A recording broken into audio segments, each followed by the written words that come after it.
morning and a very warm welcome. You are watching JanataTelevision and this is the English Bulletin with me, Anustha Acharya. The top stories first. Election Commission calls on mass media to make people aware of voting rights, urges everyone to abide by Election Code of Conduct. Former Finance Minister said Nepal's economy has structural problems. Stakeholders suggest policy intervention for promoting export. Tourism industry in course of revival, arrival of tourists increasing in recent months.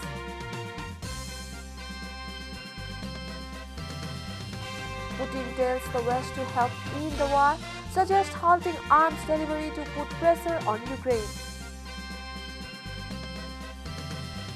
And Liverpool survives a scare before advancing to Champions League final. The Reds secure 2-0 win to keep quadruple hopes alive.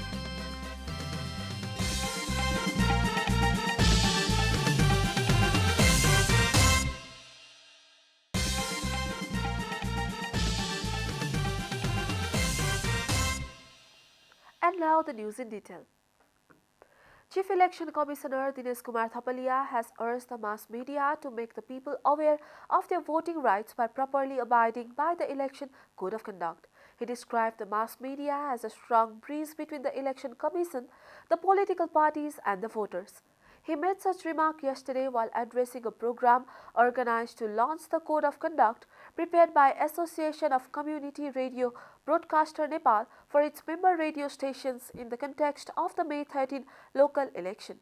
The Chief Election Commissioner opened that election is a procedure by which the sovereign people give validity to the governance system by electing their representatives, and the media is the right forum for disseminating political communication during the election period.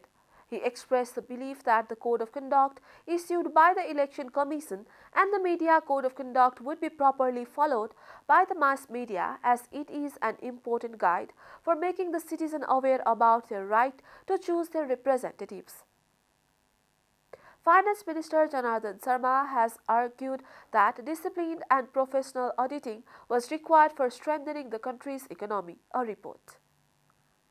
Addressing the first National Auditors Conference organized by the Institute of Chartered Accountants of Nepal yesterday, Minister Sharma said the auditors should not be reluctant in assuming the responsibility of making fair access to the entire property.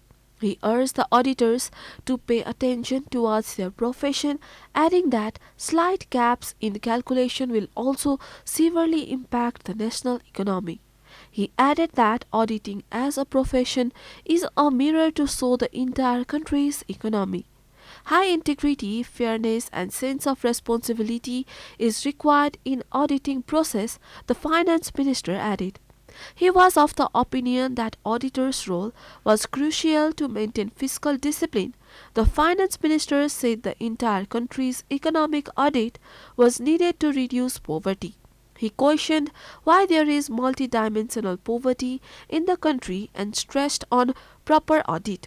We can progress if proper auditing of poverty was conducted, argued Sharma. According to Minister Sharma, the time has come to confirm the national property through an audit of assets including the land of the Tarai and natural resources across the country including water from the river. Former Finance Minister Dr. Yubaraj Khatioda has warned that the country's economy is still in risk of crisis. A report. Former Finance Minister Yubaraj Khatioda has said that there are structural problems in Nepal's economy. He made such remark during a program organized in the capital on Tuesday by Youth Chamber, a sister organization of Nepal Chamber of Commerce. Other participants of the program stressed on export promotion while speaking on the topic of the current economic situation of Nepal, its challenges and remedy. Stakeholders said that the government must adopt a long-term policy to promote export. Former Finance Minister Khatioda also said that the reason the country's economy is struggling to return back on track is the unstable policy of the state. He stressed on the need of effective collaboration between the Ministry of Finance, the Ministry of Industry, Commerce and Supplies, and Nepal Rashtra Bank in order to discourage imports and to promote exports. The economy has structural problems. We have been forced to import goods and services in all sectors, ranging from agriculture to road construction as well as hydropower. Trade management is not effective, said Khatioda.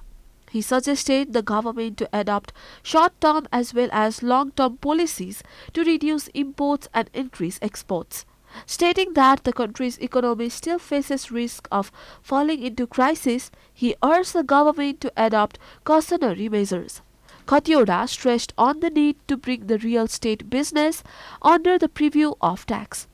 He was of the view that the country's foreign exchange reserves could improve if the government cracks down on the illegal Hyundai business and stops foreign visit of Nepali citizens and also bars Nepalis from unnecessarily spending on education in foreign countries.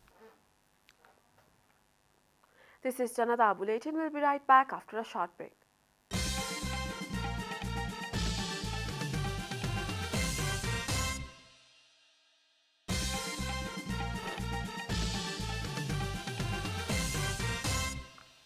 Welcome back. After the break, we continue with other national news. The government yesterday confirmed 29 new cases of COVID-19 across the country. According to the Ministry of Health and Population, the number of active cases of COVID-19 has dropped to 400 after 456 people recovered from the disease yesterday. So far, a total of 978,868 people have tested positive for the virus in Nepal, while 966,629 people have already recovered. No new death from the virus was reported yesterday. The death toll from the virus remains constant at 11,951. Nepal is currently among top 63 countries affected by coronavirus. USA tops the list with 83.24 million cases, followed by India with 43.08 confirmed cases. The virus has infected more than 514.52 million people worldwide and has claimed over 6.26 million lives. Tourism industry of Nepal is gradually recovering from the impact of COVID-19. The available data suggests that tourist activities have increased lately. A report. According to data obtained from Nepal Tourism Board, 58,348 foreign tourists arrived in Nepal in April, which is 160% more compared to the corresponding period of last year. The data shows that 22,450 people had visited the country in April 2021 when the second wave of COVID-19 had just started in Nepal. The government had imposed a ban on international flights in May last year, due to which the arrival of tourists declined significantly. However, the situation has improved this year due to the decline in infection as well as lifting of restrictions. This year, most of the tourists visiting Nepal are from Oceania, followed by visitors from Europe, the NTB informed. According to the board, the number of tourists arriving from Oceania, Australia and New Zealand has increased by 2,641.7%. Meanwhile, 52,633 tourists left the country during the review period. According to NTB, the arrival of tourists is gradually increasing after a significant fall in the two previous years due to the impact of COVID-19 pandemic. The arrival of tourists at present is 53% of the figure of the pre-pandemic period. In March, the country welcomed 42,006 tourists from various countries, while the number of tourists visiting Nepal in January and February stood at 16,975 and 19,766 respectively. NTB said its strategic marketing in international market and the initiatives of tourism entrepreneurs have contributed to the revival of the tourism sector. And now the news from economic front.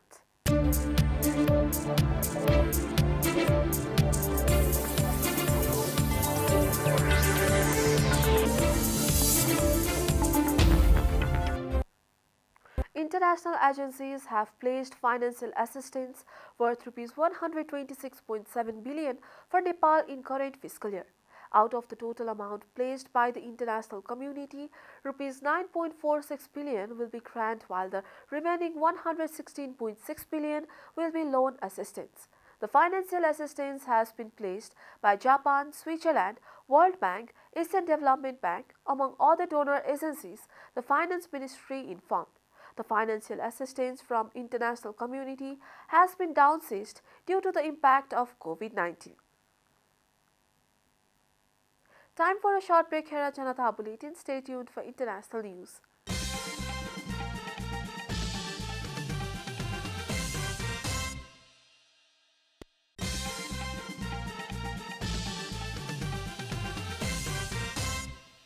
Welcome back. Now the international news.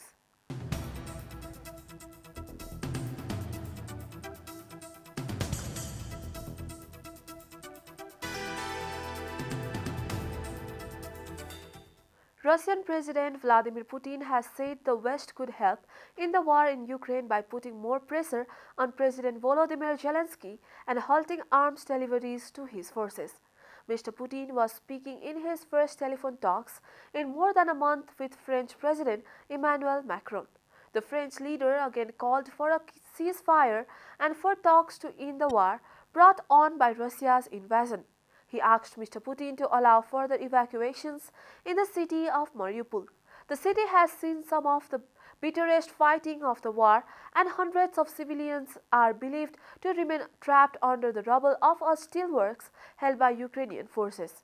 Thousands of people, both combatants and civilians, have been killed or injured since the invasion on 24 February, and more than 5.5 million have fled abroad as refugees. Russian forces have pulled back from the region of the capital Kyiv to focus their operations on eastern Ukraine. Two people have died after a building collapsed in southeast China on Friday, Chinese state media reported. At least 14 others are thought to be trapped under the rubble of the six-story structure in Changsha city. Hunan province, 9 people have been rescued, but 39 others are missing. There are allegations that the building surveyors may have written a false safety report and 11 people have been arrested. In a video posted on state media, emergency response expert Liang Bu said the 2 victims had been pinned down by heavy objects and there was no way to move them. Earlier in the day, state media reported that a woman had been rescued from the rubble. Video footage on state media showed a person wrapped in a thick blanket being transported into an ambulance on a stretcher. Weak safety and construction standards, along with corruption among local officials, have led to a number of building collapses in China. Earlier this year, at least 16 people died after an explosion triggered by a suspected gas leak brought down a building in Chongqing. You are watching Janata Bulletin, and now the latest from the world of sports.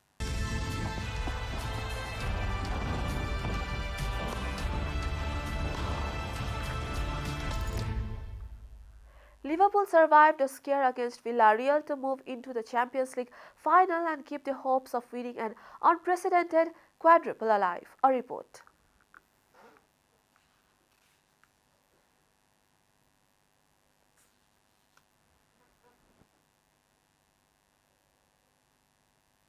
The Reds has comfortably won 2-0 in the first leg, but that advantage was wiped out after only 41 minutes at a noisy and passionate El Madrigal as the Spanish side pushed for a huge upset. Boulaye Dia scored Villarreal's first after only 3 minutes, converting Etienne Capo's pass before ex-Arsenal midfielder Francis Coquenil headed in the second from another Capoe cross as the Reds looked rattled.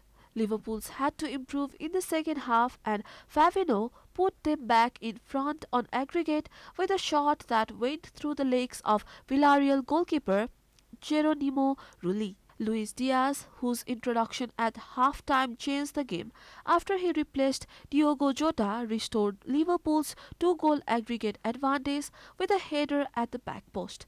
Sadio Mane secured Liverpool's place in their third Champions League final in 5 seasons with a third goal after taking the ball around Rulli. Villarreal ended the game with 10 men with Capo sent off late on for two bookable offences. The Reds will play either Manchester City or Real Madrid at the Stade de France in Paris on Saturday, 28 May. No English side has ever won the Champions League, Premier League, FA Cup, and League Cup all in the same season, with Liverpool aiming to create history. The men's volleyball team of Tribhuvan Army Club on Tuesday defeated Calcutta Sports Club in the 6th RBB NVA National Men's Club Volleyball Club League 2079 to top the table. Army defeated Calcutta Sports Club 3-0 in straight sets during their match held at the covered hall of Tripureshwar-based National Sports Council. During the match, Army registered a 25-12, 25-11 and 25-22 win over its opponent. With the victory, Army has collected 9 points from 3 games to top the table. Besides Army, Nepal Police Club, APF Sports Club, Health Nepal Gandaki Province, Calcutta Sports Club and Thorpatan Club are competing in the championship sponsored by Rashtriya Banijya Bank. Earlier on Monday, both the men's and women's team of Army had won their respective matches.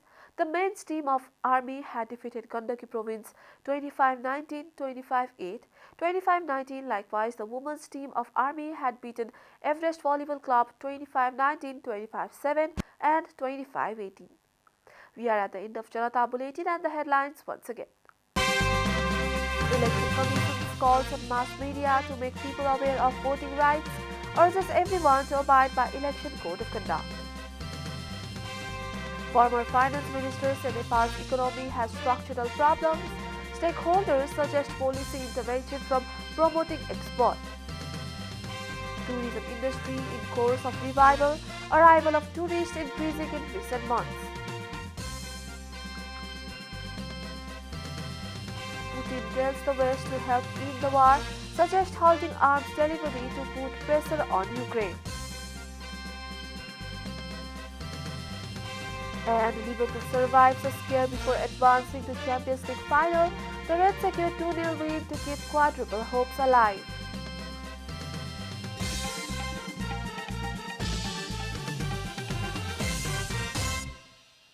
And that's all from the English News Desk for today. You can follow Janata Television and our programs on various social media platforms, including on our website janatasamachar.com.